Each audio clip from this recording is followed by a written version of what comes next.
I'm joined now in our Washington studio by Dan Ikenson. He's the director of the Center for Trade Policy Studies at the Cato Institute, a think tank here in Washington, D.C. Dan, welcome to our program. Thank you for having me on. Let me begin by really focusing on these talks. The fact they're even happening certainly seems to be the step in the right direction.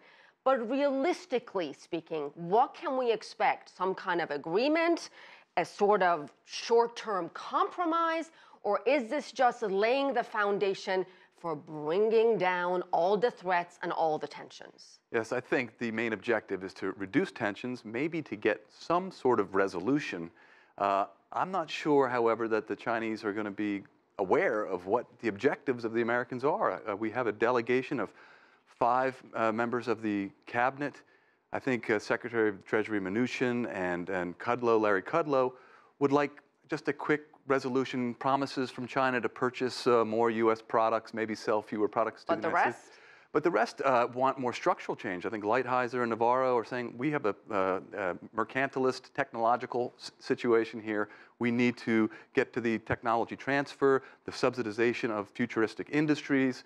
The Made in China 2025 rhetoric has got American policymakers sort of on their heels, thinking this is an affront to us. They want to leapfrog us to the technological fore, and that has really aroused the dander of this security community in America. So it sounds like you're saying these negotiators will not really be going in these meetings with one voice necessarily, which makes me wonder, is there a clear U.S. strategy, if you will, or objective, as you suggested earlier? Yeah, to President Trump, he would like to see a reduction in the bilateral trade deficit. For some reason, that is a metric that is important to him. I think the real issue is Chinese subsidization of the technology industries, forced technology transfer, intellectual property infringements. The problem here is that in the United States, the narrative that has kind of emerged and stuck is that the World Trade Organization is ineffective at reining in China's practices when it breaks rules. That's not been the case. Every case we brought against China, the United States has brought 25 cases against China at the WTO, the world about 40 cases. Those cases which have been adjudicated, China has tried to abide and bring its practices into conformity. But are those decisions by the WTO actually binding?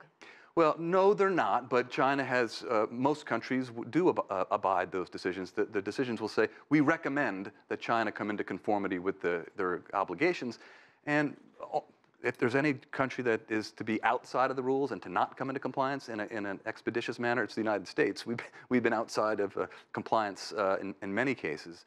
But I think that we have not exhausted the WTO as a forum for resolving these issues, and going unilateral, which is what the Chinese government is complaining about, is a big mistake, because it might be useful to us now to say we're just going to unilaterally impose duties on you, but that means the rules are going to break down and other governments are going to resort to that when it suits their We're needs. running out of time, so let me just get to a couple of more things. President Trump has said, at least he said it early on, that trade wars, I'm quoting here, are a good thing and easy to win. Is that really the case? And do you believe, Dan, he still feels that way? Because then earlier this week, talking about these talks in Beijing, he said, I think we've got a good chance of making a deal. Yes, I don't think trade wars are winnable. I think there are only losers. Trump is speaking in a relative sense, in the sense that the United States still has a larger economy. We have a $350 billion trade deficit with China, which means that Chinese exporters are more reliant on the U.S. market than U.S. exporters are reliant on the Chinese market, so that if a tariff war, a trade war erupts, we'll be able to endure it for longer. So there might be, $100 billion worth of damage on the Chinese side and only $25 billion worth of damage on the U.S. side, and that's what we're supposed to call a victory? No, that's a very bad idea. We need to avert a trade war at all costs. We shall see. Dan Ikenson, thank you so much, sir.